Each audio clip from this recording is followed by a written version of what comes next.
everybody, and welcome back to the Life in the Wick podcast. I'm your host, Tiffany Spalding, and I'm here today with Tamara, Merrill, and Jerry Strayve, and this is podcast number 2 in our series about getting started writing your own book, writing your own story. So Jerry and Tamara talked with us in the last podcast about kind of the basic overview of steps.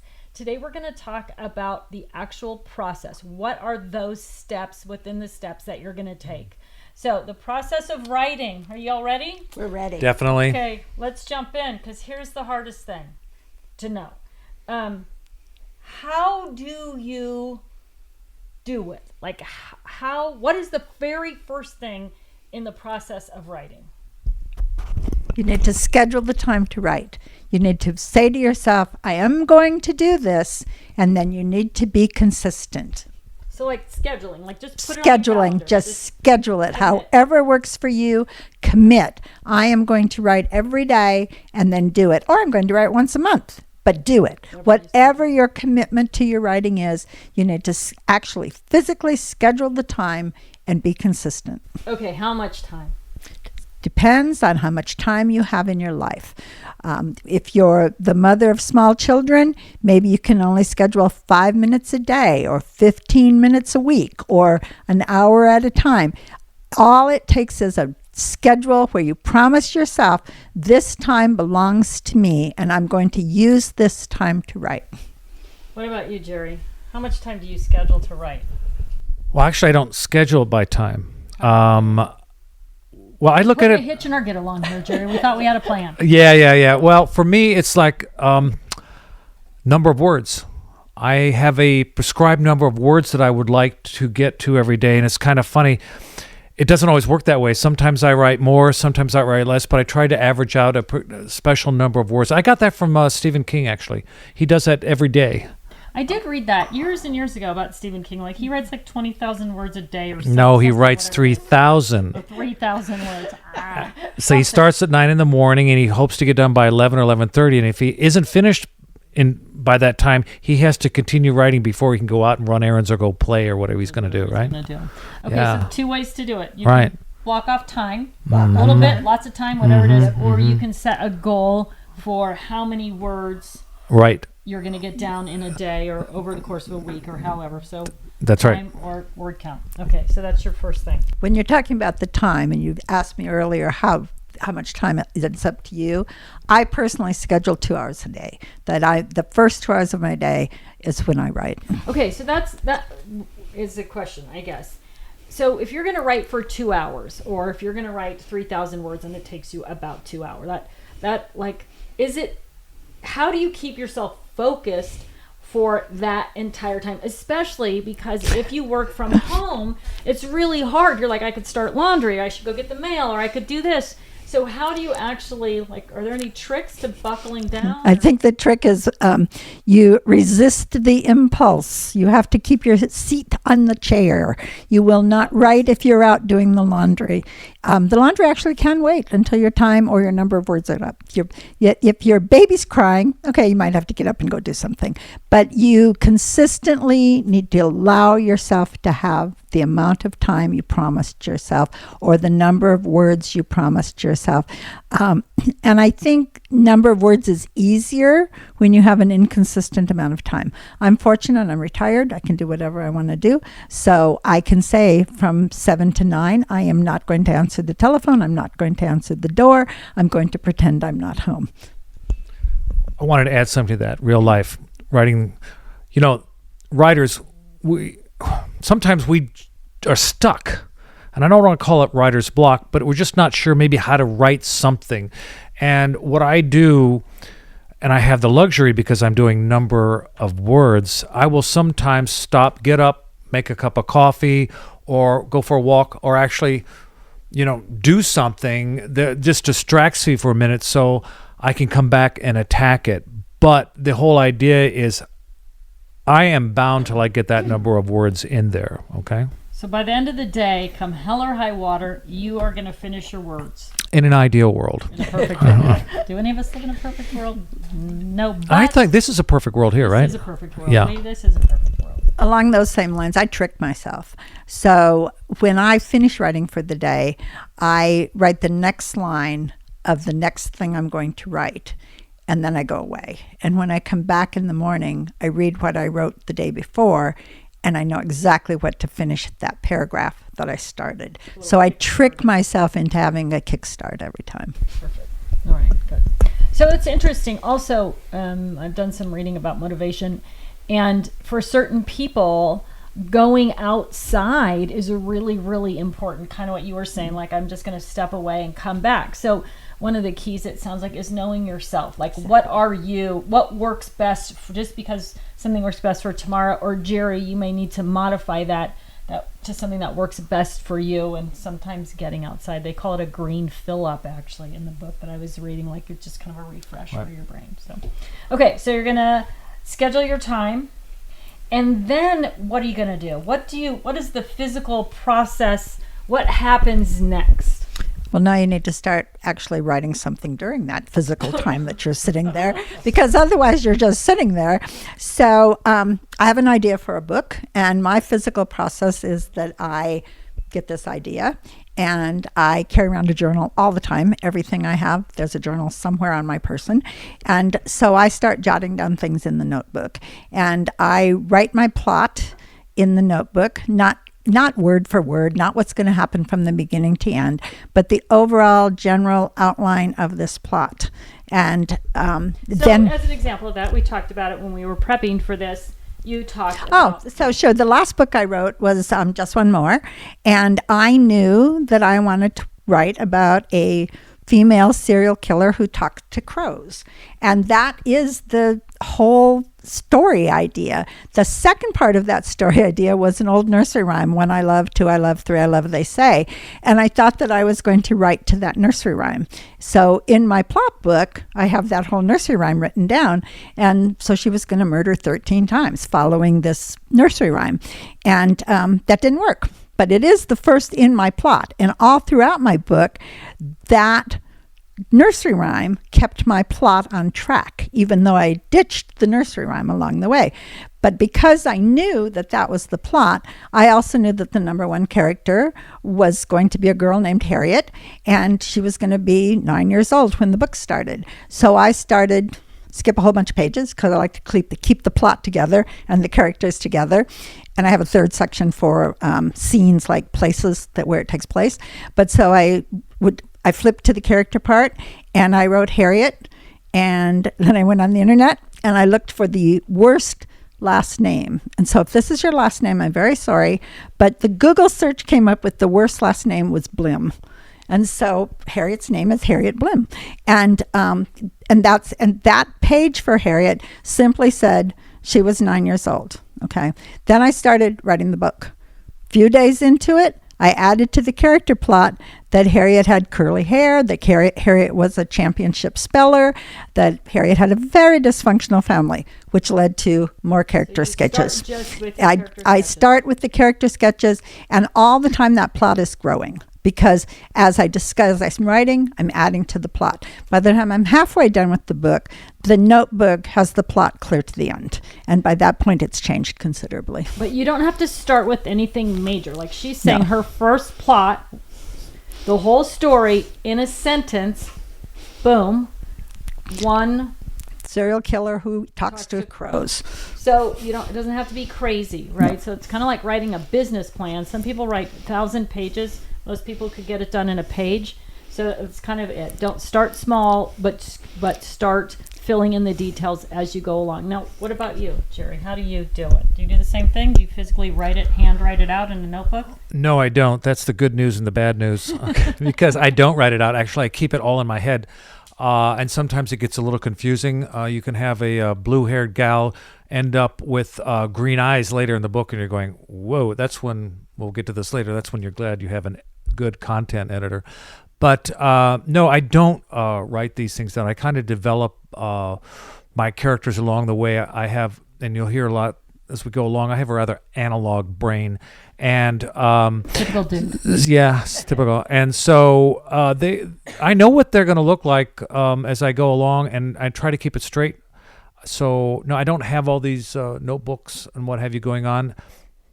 Do you write straight through the story? I absolutely do. I write straight through the story, and I am a situational writer. So as this, again, I know where the plot is supposed to go. Never ends that way, by the way. But I know where it's supposed to go, and as I create my characters in my brain, I internalize them. I have conversations with them, and I talk to them, and I experiment with the way they're going to be acting, what they're going to be doing. So do either of you, like when you say that, like I talk to myself all the time, right? Like out loud. Do either of you ever have a conversation with a character that you actually just turn on the recorder on your phone or on your computer and record the conversation that you're having? I used to, not so much now, but I used to be driving a lot. I was in the car a lot. And so I do whole dialogues where you record them? I do. I record. That's what I said. I did in the car on my little recorder, my telephone nowadays, but back in those days it was a recorder. And I do both sides of the conversation. So I actually sound very much like I'm talking to myself and I'm answering myself. Do you ever lose any arguments with the characters? I never lose an argument, Jerry. Never. You should know that. Okay, so just kind of a little insight into this relationship here. These two are like brother and sister. They're not related at all. They've sort of adopted each other. Tamara is very much the big sister, right? I'm just in charge. That's right. Just in and charge. I'm right. And Jerry knows that she's right, and so things work well for them. I call her the Oracle. Well, he does. Yeah, that is a fact. True, so I don't really have to think when she's around. I just go with the flow. It's so much easier, I think. But I did want to talk about one thing about the characters, though. I don't record the characters, but I do, like, I'll go on a walk or something like that when I'm trying to develop a situation, and I will, in my head, the conversation is going back and forth, okay? And you don't actually say it out loud. I'm not that weird, no.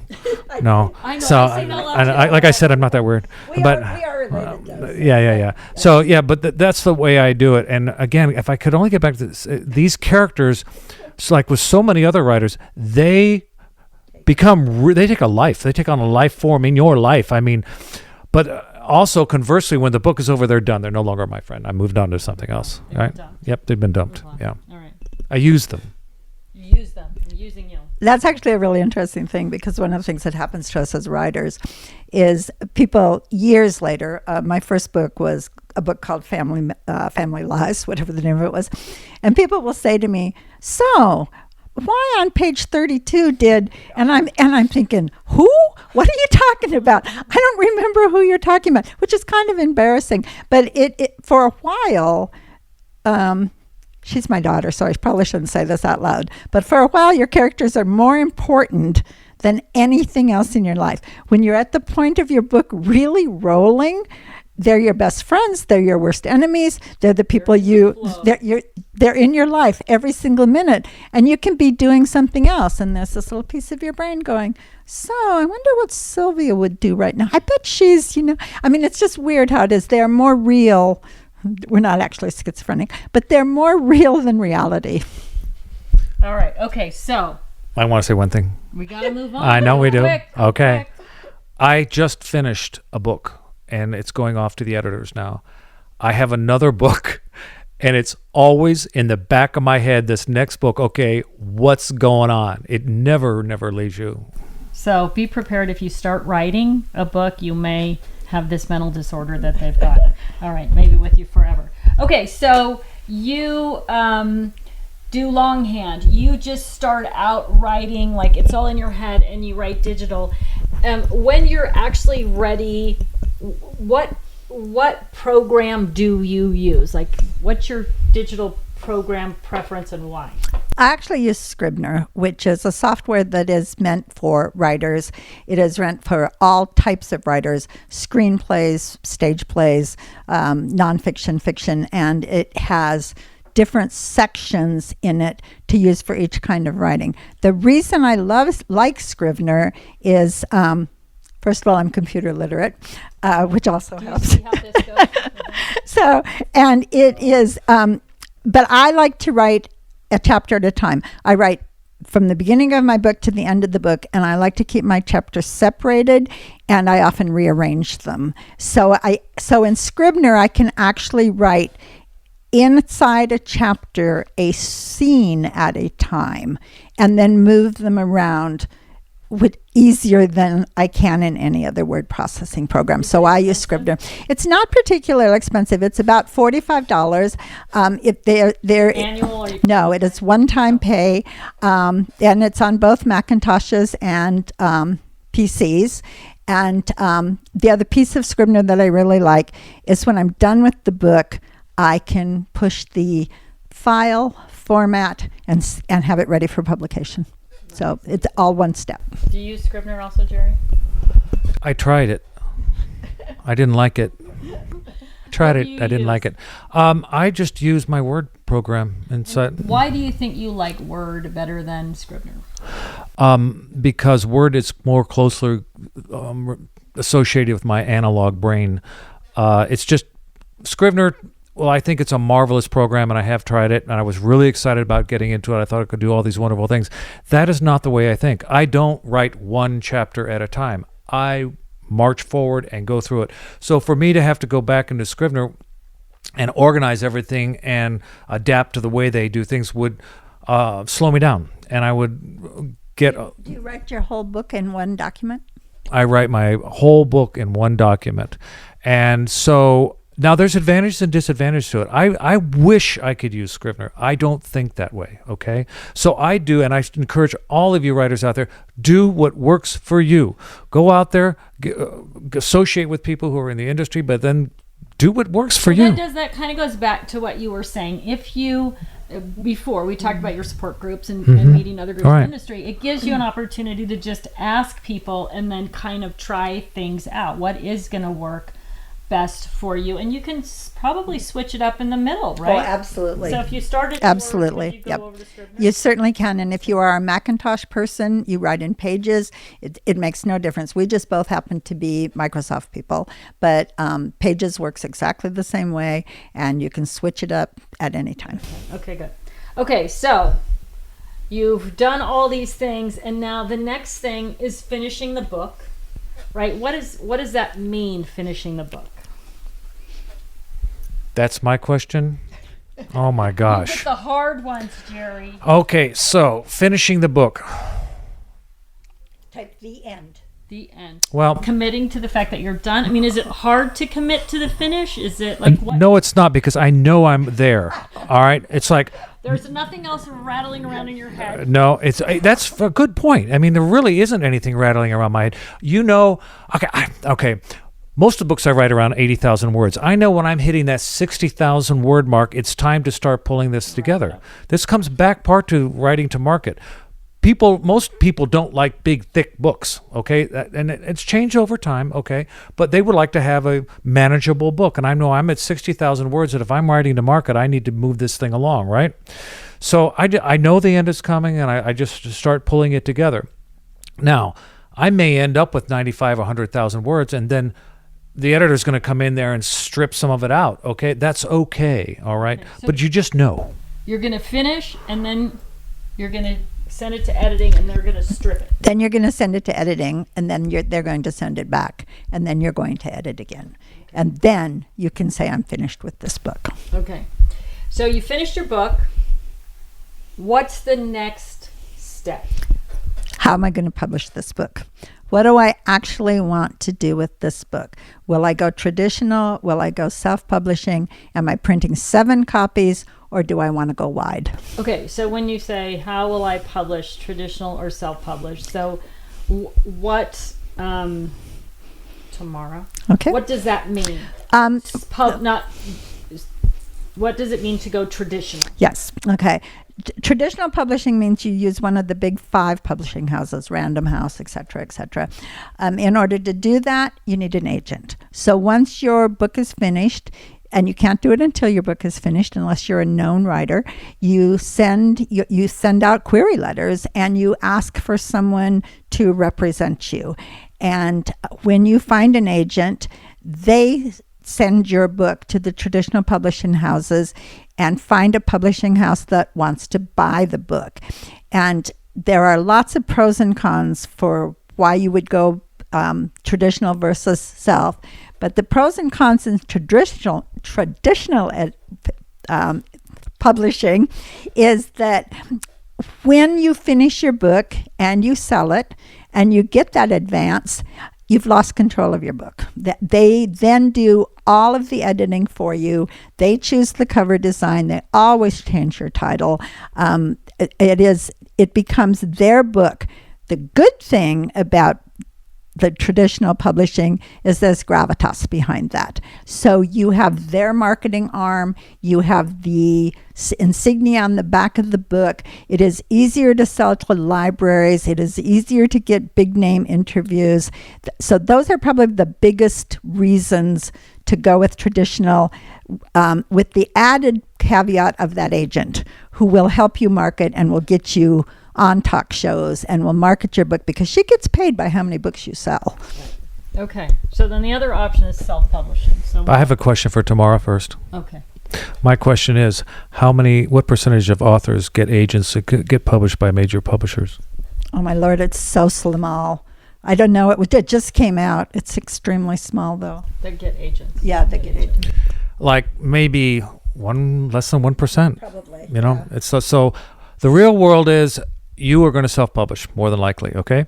And there are a lot of advantages and disadvantages to that, but I like the advantages as much as anybody would. It's like, number one is you remain in control, okay? A lot of us become authors because it's our baby. We want to do it. We want to control it. And you get to do that with a hybrid. But with that comes a heck of a lot of responsibility, okay? Huge amount of responsibility. So, you know, and we're going to talk about that process a little more today, and then again we're going to talk about the marketing, what have you, but it's all on you, okay? Back to your writing becomes a lifestyle, because I got to tell you honestly, the easiest part for me is writing the book, okay? It's whatever comes next that is difficult. So again, like Tamara said, you lose control of your book with the big publishers, but the opportunity there is for a lot of money, but that's only for a very small percentile of people.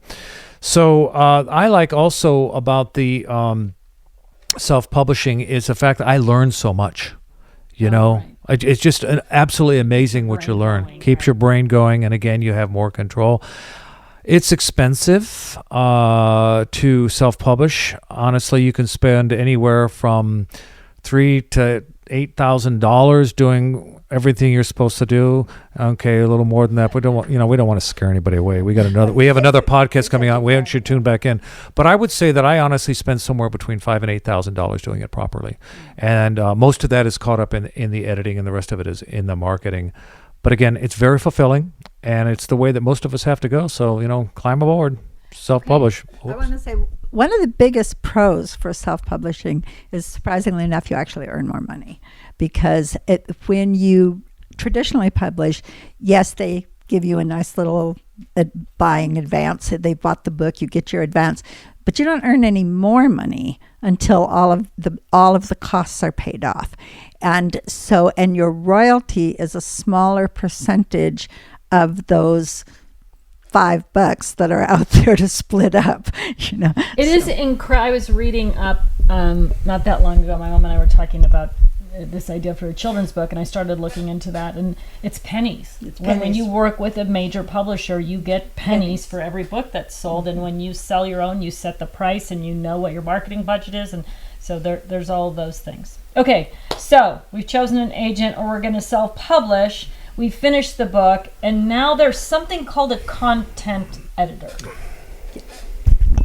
If you don't have a traditional publisher, before you can actually publish this book yourself, you need content editing, because a content editor is someone special that reads the book in a special way, and they are looking for every possible fallacy. They write a big report while they're doing it. They compare the blue-eyed lady to the green-eyed lady to make sure that they all match up. They get the names right. My first book, I called Heathrow Airport Heathrow at a time when it was still called Gatwick, and it catches mistakes like that, which you really want to catch. So you hire a content editor. The content editor can be yourself. It can be your friend. It is best if it is not yourself. It is best if it is not your friend, because it needs to be somebody that is not familiar with the book, that will in fact comb through it and find all of the errors. So Jerry, you talked about the cost of publishing, and you mentioned in there that it was a content editor. What can someone expect to pay for content editing? Well, it depends on your content editor, but I'm going to preface that by saying first is, when you find a content editor that you like, hold on to them. I mean, it's difficult to find someone that you can really mesh with and work with. So that's very important. Find one, keep them if they're doing the job. As far as cost, I've heard as low as $1,500. I've paid as high as $2,500, but it's an investment. And it's a very worthwhile investment. The content editing there's different ways too. They can do it. Some people hire a content editor and they will just do all the work and send it back, and this is what it's going to look like. I don't do it that way. My content editor and I go over every single change they're recommending, and we decide why. And most of the time I go with it, or if I don't go with it, we have to make some changes elsewhere in the text where it is going to justify keeping the change, where it all comes together. Yeah. Okay, good. So, What was that? what was that? Something weird is going on. Excuse there. me. Okay, so you've got your content editor going, and then the next thing you have to do is rewrite again. Ugh. Rewrite. But while you're doing this final rewrite, you're all the time thinking about, am I getting the punctuation correct? Am I doing everything? And all of these editors, you're paid by the hour. So as you're doing this rewrite, I use a program called ProWriter's Aid. There's another one out there called Grammarly. And so I am checking my writing to see whether or not it's going to pass the last edit, which is the line edit or the copy edit. So then would you say that it's a good idea to use Grammarly or ProWriter's Aid, like you write by the chapter, at the end of every chapter, so that when it goes to your content editor and the copy editor, you've already done a lot of that work? Yes. In my case, I don't leave it till the end. Even if you're leaving it to the end, one chapter at a time, they get overwhelmed. If you have 85,000 words versus 1,500 words, obviously you can the Grammarly can edit 1,500 words quicker. So that's like one chapter. I actually run everything I write through ProWriter Aid 2 or 3 times before I even send it to my writers group. I'm kind of anal. I like to make sure I'm not going to be too embarrassed in front of my peers. What about you, Jerry? What do you do with your grammar, your copy editing before it goes to the copy editor? Nothing. That's pretty much true. I don't. I do review it. I really hate grammar, okay? It's evident. It's very, very evident that I hate grammar when you look at my manuscript. But one thing that I do that is very helpful is called read aloud. Basically, and I'm not talking about you reading it aloud, because what happens is, not reading aloud yourself, because when you read it aloud yourself, you're just repeating what you've written down, and you're going to miss it again. Right. You already know. You think you know it. You think you know it. You think you know. Has anybody ever read a sentence here out loud? Someone looked at you and said, didn't say that. Right. Okay. So what I do is I use the read aloud on my Word, and I read along with it quietly, and it's reading, and it is amazing how many mistakes you will find. Amazing. So that's what I do. I use read aloud. It helps a lot. Cool. Okay, and that's part of Word. It's built into Part of Word. It's built in. Okay. Does Scrivener have a read aloud function? Absolutely. Okay, yes. So either one, you're going to do it. It's lovely. Nice monotone voice.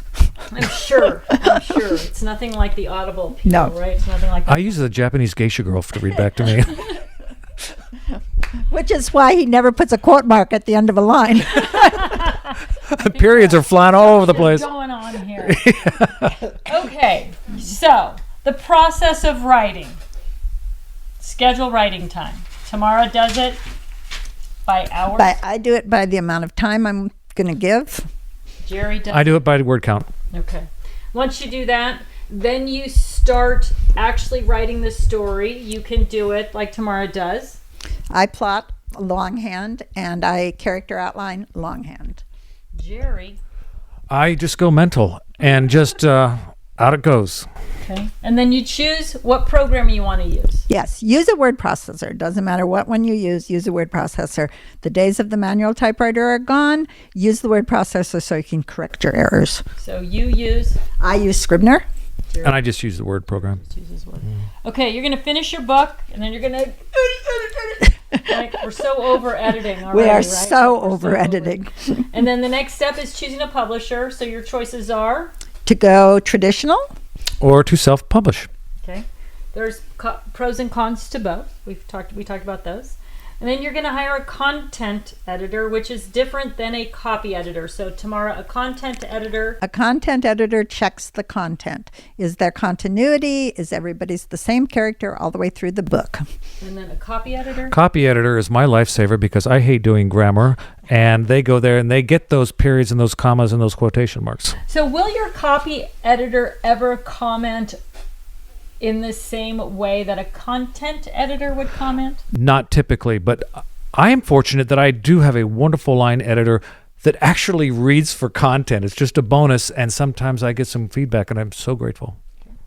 One of the interesting things about that is the traditional way to do a copy edit is from the last word of the book forward, which means they aren't reading for content at all. They're really reading for spelling and grammar. That's how I read my own stuff. I read from the Last word back. I read backwards. Yeah, Yeah, 'cause that's the that's- only way you can yeah. prove your own stuff. I would have a stroke if I tried that. That's because you're an analog dude. You have to go straight through the process. Exactly. Okay. All right. So, and then the next thing that you're going to do, the final thing, is that you're going to release advanced copies. But we're not talking about that today. So, this is the second podcast in this series. In the third podcast, we are going to talk about marketing, and that includes releasing your advanced copies. So I hope that you have found a lot of great information in these first two podcasts, and that you'll pop in and join us for podcast number 3, how to market your book or possibly short story, including releasing your advanced copies. So Tamara and Jerry, thanks so much for being here today. Thanks so much. And everybody, if you all have questions, please, feel free to ask questions in the feed.